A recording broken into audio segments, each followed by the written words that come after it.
Well, later this month, the Kingdom of Lesotho is going to hold a big mining indaba. They're going to try and get more international investment into the country. Lesotho, known, of course, for producing diamonds, but as I understand it, there may still be more resources, even diamond resources, that have not been fully exploited. Mohlomi, Moleko, is the Minister of Natural Resources, in charge of both water and natural resources, minerals, in the Kingdom of Lesotho. Minister, it's nice to have you in South Africa. Nice to have you in our studio. Thank you so much for coming through. No, thank you very much, Stephen. It's great to be here. What are you trying to do with your indaba? What do you believe you have to offer international investors? Why should people come and invest money in your kingdom? Look, Stephen, I'm a fairly new minister, 1 year, maybe 1.5 years in the job, but I feel that we have not done enough to market the country and the potential of the mining industry. So, in essence, what we are trying to achieve in terms of we call it the mining indaba hotla, is to attract foreign direct investment, showcase the country in terms of its mineral resources and the water and energy sides as they are part of the mining, I would say. Do you think that people who invest in Lesotho will get good returns? I mean, they'll be able to actually, extract what they need to extract. They'll be able to treat your people safely and well? Yeah. Well, look, mining is a difficult industry. It needs expertise. But I've been told that we have more than 400 kimberlite bodies in Lesotho. And we have 4 mines. So if you look at the 4 mines that are contributing more or less in excess of 6% of the economy, you can see there's a great potential for us to exploit the remaining kimberlite bodies and also other minerals. We are told we have oil, which was, I think the studies were made by UN in 1981. Then we are told we have shale gas, we have coal, but these have not been properly exploited. So the mining indaba hotla is to attract people into the country, people who have an interest to see if they can exploit these things together with government. We are trying to actually make a proper platform for private investments. I mean, as South Africa, there's a huge debate about, how we produce electricity. Energy is a big issue. If you were able to produce gas, that would probably reduce our reliance possibly on Mozambique. We'll have a big demand for gas, I think, in the next few years. I mean, it would be a game changer for the entire Southern African region. Yes, well, there are companies who've given memorandum of understanding to give them certain pushes to start the exploration. So, I mean, if you're talking about energy, even through water, I keep linking the two, water, mining, because energy and mining are interrelated. Now, with water, you generate hydropower stations, which is part of the Lesotho Highlands water project, as we were talking a bit earlier. So, looking at the energy aspect, our objective is to become a net exporter of clean energy, in the hope that then some of the companies that would be hit with carbon taxes in Europe could relocate to Lesotho. When people want to invest in Lesotho, so I mean, you talk about the kimberlite pipes. These are the geological formations that in which diamonds tend to reside, and they're actually named after Kimberley in South Africa. Botswana, there are different ways to do it. So in South Africa, there's a sort of royalty. If you extract minerals from South Africa as a mine, you pay royalties. And in fact, the royalties from platinum paid for our social grants during COVID-19, as you'll know. In Botswana, they've just signed a long-term deal with Anglo-American and De Beers.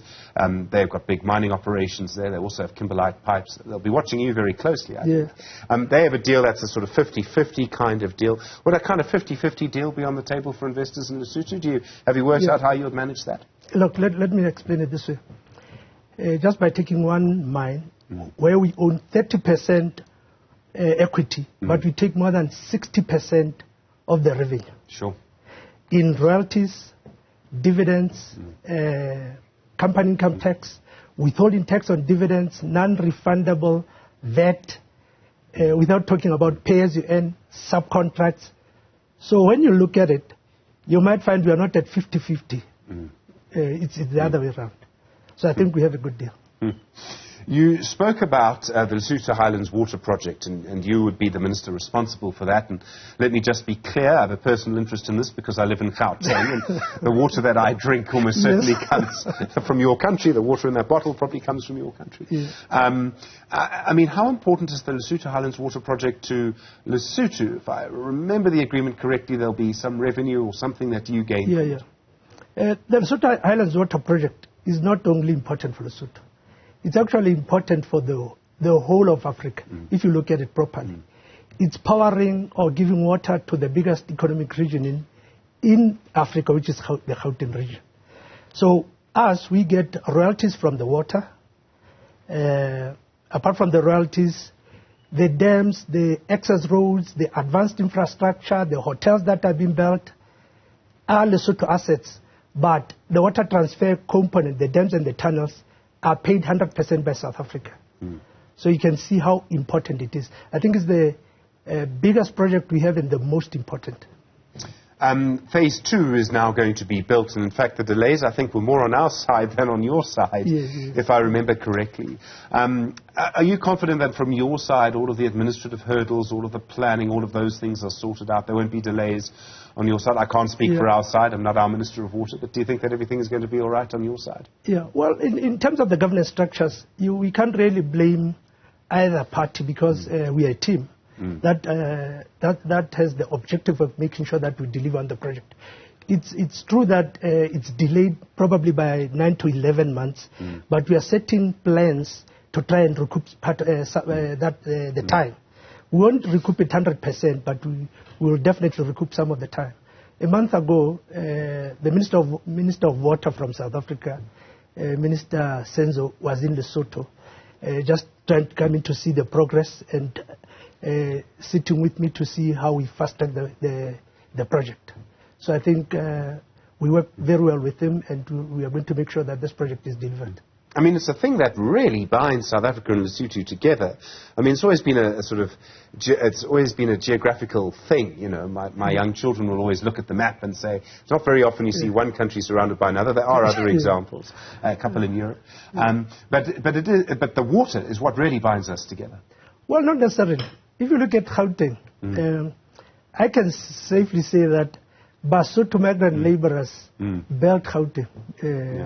In the sense that I'm told that around 2010, we had about 400,000 migrant laborers here in South Africa working in the mines. So you can see it's the miners and now the water. And before that, you'll remember that during the apartheid era, there was a university there called it was called University of Botswana, Lesotho and Swaziland. And a lot of your icons here, not Chrisani, sorry, he was staying in Lesotho, by the way. People like Tito Mboweni who are attending school there. So we've helped with the education, we've helped with mining, we are now helping with, we've helped with water and we're helping, and probably will help you with your electricity. And we teach some of your children. Yes. So we are very close to South Africa. One of the things that's happened in our mining industry is that the percentage of miners in our formal mining industry that come from other countries, including Lesotho, but also Zimbabwe, Botswana, etc., has actually reduced quite dramatically. And we haven't really employed in the formal sector more people from other countries for quite a long time. The number's been going down. And one of the consequences of that, and I think you know where I'm going, one of the consequences of that is that you still have people in your country, because you have one of the same problems we have, which is very high levels of unemployment, and that's a Southern African problem. And so people, Basotho, are coming into South Africa desperate for work, and they're working in illegal mining. Now, let me just be clear. I don't think anyone grows up wanting to work in illegal mining because it's dangerous, it's difficult. People are living 6 months of the year underground. It's the most awful existence I can imagine. Do you have any figures of how many of your people are involved in illegal mining here? It must be a high number.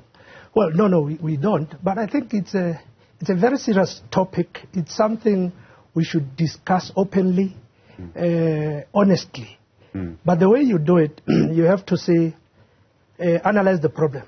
Why is there this problem? What can we do? Because you don't just analyze the problem, but you come with a solution. And one of the things is this. It relates to the plight of ex-miners. they are being paid too slow for their terminal benefits, to an extent that over the last 50 years, there's an amount of 42 billion which has accumulated being unclaimed terminal benefits of migrant workers, sitting with various asset managers over the last 50 years. What should be happening now is for that money, the 42 billion, to be shared by the labor-sending countries and regions like the Eastern Cape, which had the most migrant laborers. That money could be used to retrain people, to put kids to give kids education, scholarships, to set projects for people from these regions. And once work is generated, then you could probably take care of those illegal miners. But it's not South Africa's problem alone, Lesotho's problem, or Eswatini or Mozambique. It's our problem. But to solve it, we would have to now look at how can we utilize that 42 billion. Because if we don't use it, I'm told that the Reserve Bank of South Africa is going to confiscate it as unclaimed funds. And that wouldn't be right. There was a time when it seemed our Minister of Mineral Resources, Gwede Mantashe, was quite angry with your country about this. I've been in fights with Gwede Mantashe. He's a difficult person to fight against. Was there a bit of tension between you and he? I mean, I'm sure you've had to discuss this directly. Yes, no, we get along very well. In the mining indaba in Cape Town, I've been with him, sitting with him. We get along very well. But we have not got to a stage where now we have to discuss this issue of illegal miners and what we have to do with it. I said, if you analyze the problem is this.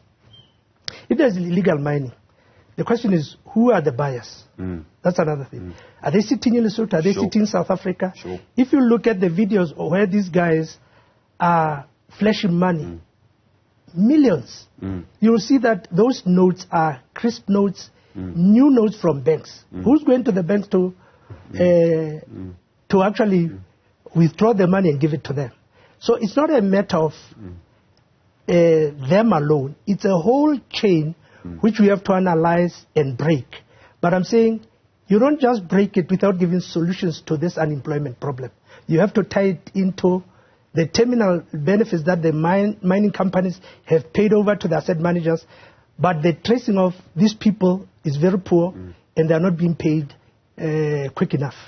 There were some reports before your elections, and there was a time when the politics in Lesotho was very difficult. It's settled down now, I think.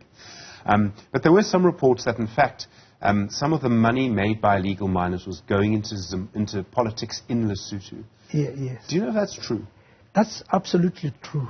Because, you know, they will make money here, go to their villages.